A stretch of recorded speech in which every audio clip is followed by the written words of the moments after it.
Hey guys, we're finally back. I know it's been a long time, but today we're at the home of 25 Flavors, Tungsten Wings. Let's get into it. Okay, Zaz, we got the wings. And now we're gonna try them. So good.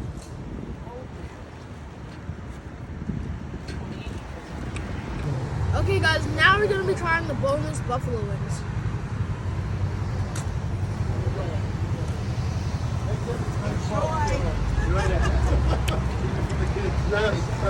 Super good.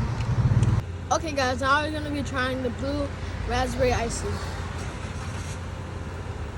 It's very good, I do recommend it. Okay guys, now that's Cooking with KJ. I'm gonna be posting more and I'm gonna be doing more content for you guys. Thank you. Peace out.